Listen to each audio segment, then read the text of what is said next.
Oh, and if you thought that you've crafted your lariat and you're good to go for the next season, well, think more because we have new recipes in the new raid, Aberrus. And, man, some of these things are looking pretty sweet, man, and I want a shield. I'm a blacksmith, so you know I'm happy because a lot of these recipes will craft some nice weaponry. I think there's also a tailoring thing over there. We'll get to all of them, but you have to realize these are giga strong items, and I'm pretty sure a lot of them will make it to a lot of you guys while progressing. Mythic Plus or raids, doesn't matter. As always, hello Sunshade! Hello! Hello everyone! We have Sunshade with us to talk about a little bit these items. They're not the recipes that drop from the raid. It's basically what they are. Not too many of them, but I do believe they have good potential to become.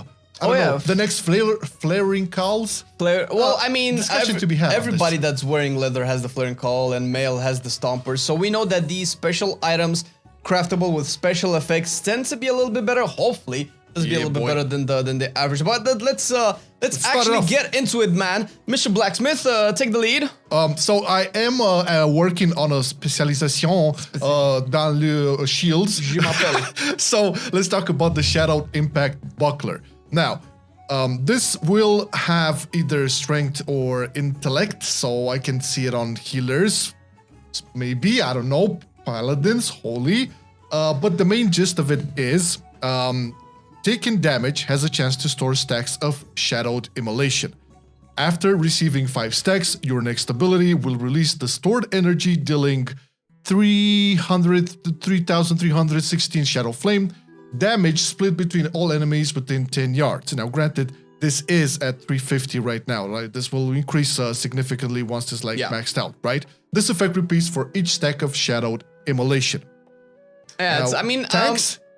This is clearly a tank. Like, I can only see this as a healer if you're playing like arenas or something like Holy Paladin or Resto Shaman. Oh yeah. This is clearly a tank, and it's clearly a good one because as far as we know, right now, there isn't like a special shield that drops anywhere that has like a really neat effect, right? Pretty much everybody's a stat stick, so having an added effect on top of it, which seems to be doing some AoE damage, is really cool. Plus, these types of effects have kind of been looked after by tanks, especially when you do dungeons or maybe have some AoE boss fights and everything, because every little bit of damage matters for a tank. So I think this is pretty solid.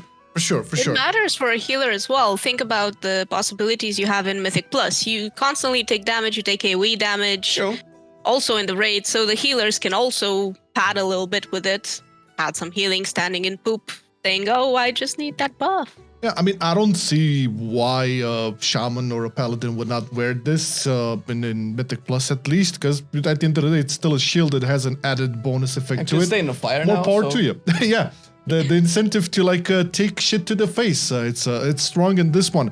My question regarding this one is this going to be like with these stats, critical strike and mastery?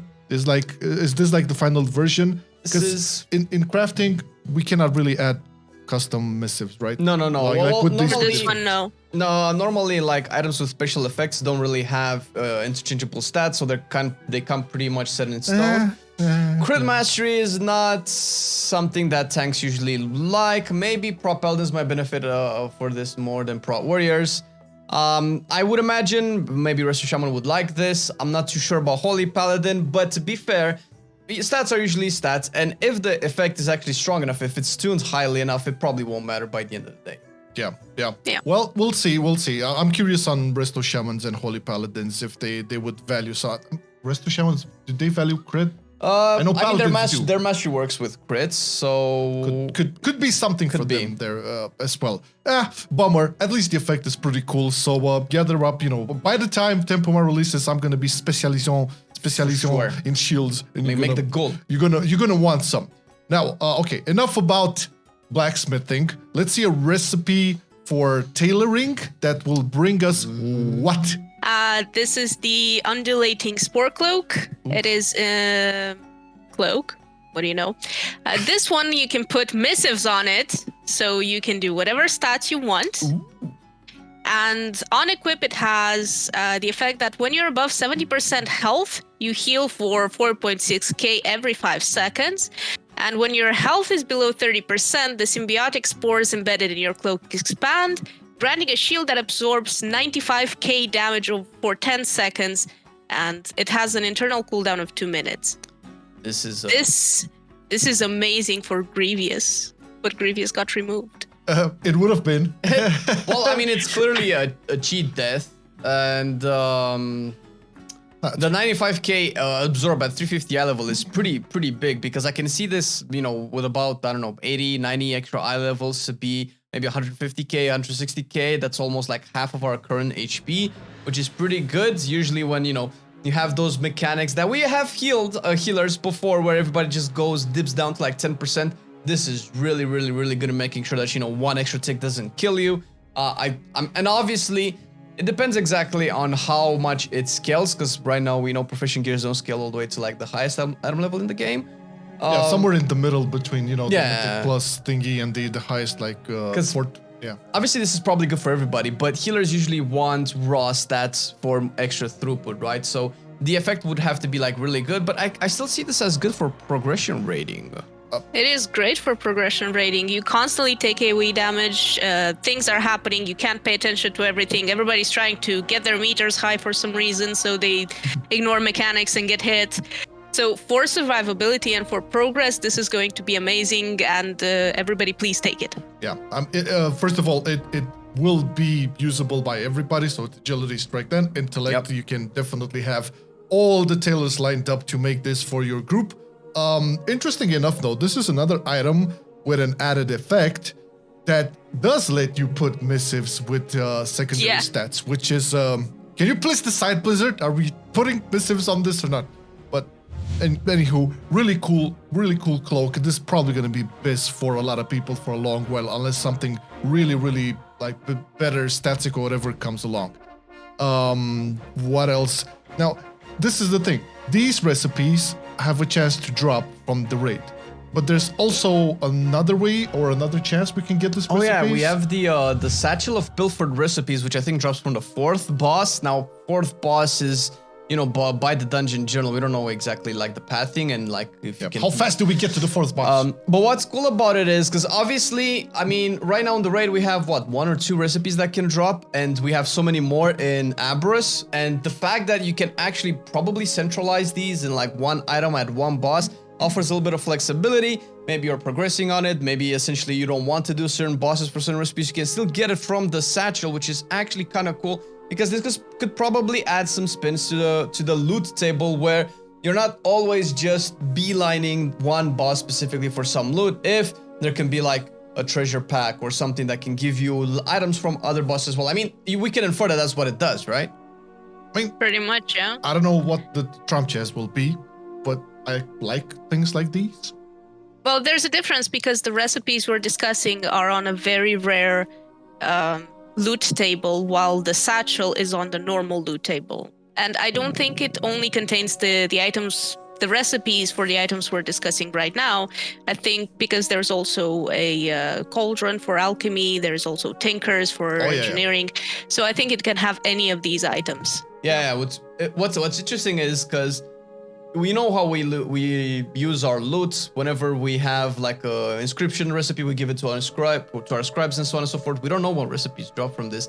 We don't know if they're gonna be bind on pickup once you open this exactly. satchel. So this probably takes a little bit of heat. It's like, hey man, you're not a tailor. Well, I'm just gonna sell it on the auction house. I mean, yeah, all of these are valid. I'm just happy that there's yet another way you have a chance at getting some of these strong recipes. Okay, so it's a positive in our book. Now, last on the list... Another blacksmithing option, maybe? Blacksmithing, baby, let's go.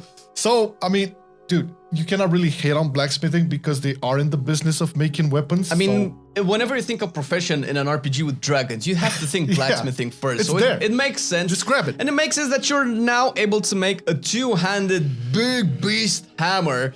Shadowed Raizing Annihilator. This one has crit verse. I know Red Paladins kind of like some of these stats. In terms of like stats, this would be an ideal pick for a Red Paladin for sure, right off the bat. But no red bias, you know, red bias is fine. Hey man, I know. Never. Listen, I know a lot of people will switch to Red Paladins in 10.1 due to the rework. I've seen a almost my entire list of friends like playing red paladins. It's like, you hated paladins. That's a different topic. But this, in terms of like, I don't know how warriors. I don't see warriors necessarily looking out for versatility or DKs or anything like that. So. Yeah, it comes down again, once again, like sure, secondary stats are secondary stats, but if the proc is strong enough, people are gonna use it. We can think of other weapons that we had in the past that strength users use them regardless of the stats. Now this one it has an on-use effect with a 3-minute cooldown that says strike your target with an erupting slam, dealing 22,000 shadow flame damage. All right.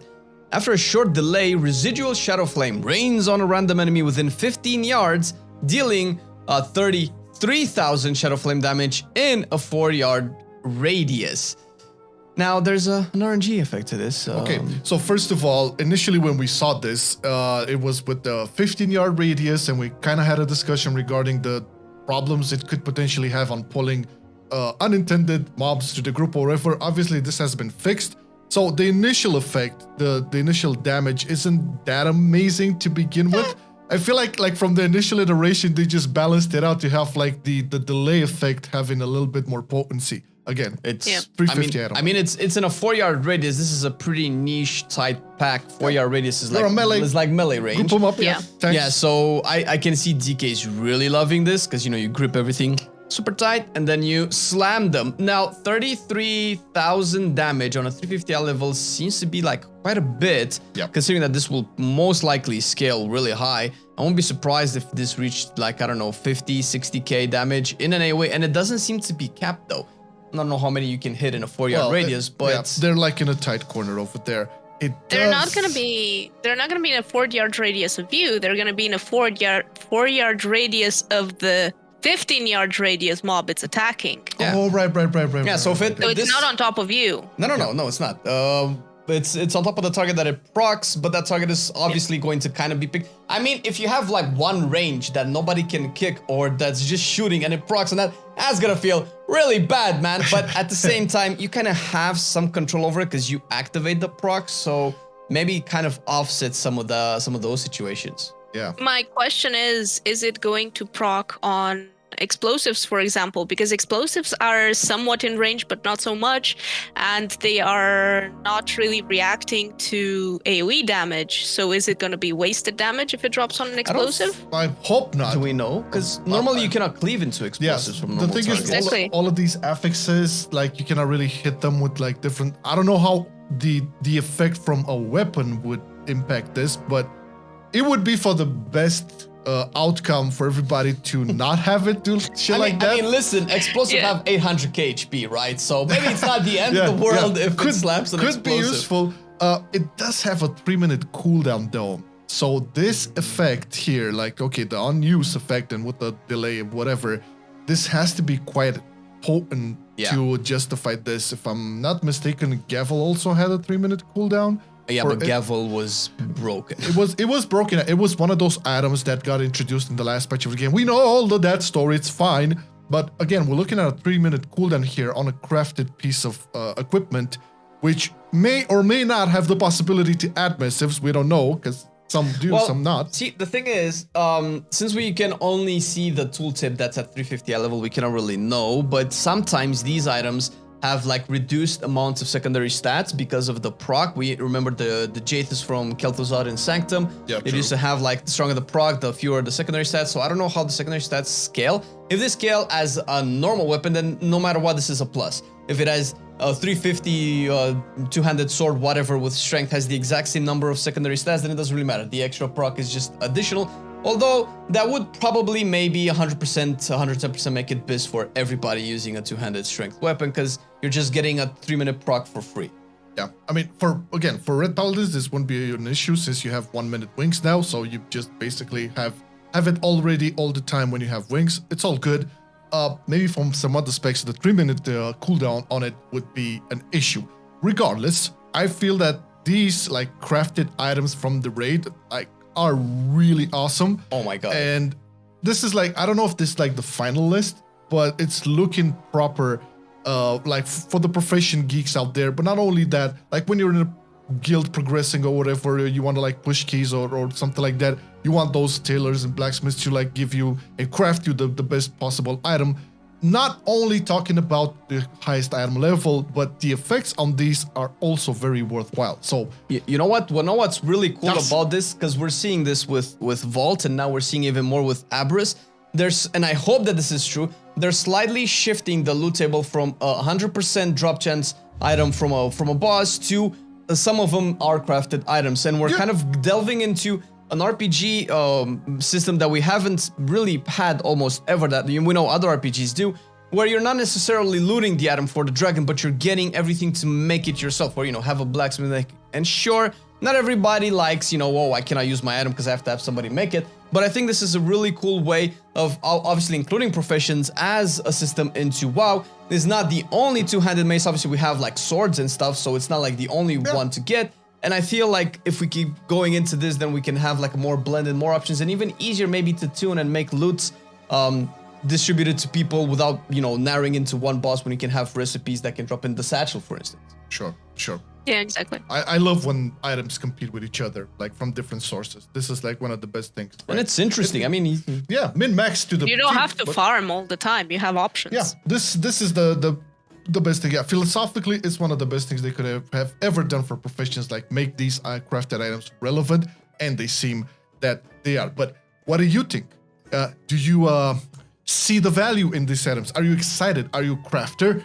Or are you going to like work towards all of these? Let us know in dude, the you're comments. almost drooling, Mr. Blacksmith. You have so many good stuff going. Yeah, this is really shield cool. It's as really well. cool. I mean, I can already make weapons, so the mace will probably be up there once I get the recipe. No problemo. Just gonna have to work my way to the shield. But hey, let us know what you think in the comments. And as always, thank you, Patreon, for supporting the content. You guys are amazing. Check the link in the description if you want to join the team that way. Thank you, Flame. Thank you, Sunshade. Thank you. Say some. Thank I'll you. see you next time. I love you guys.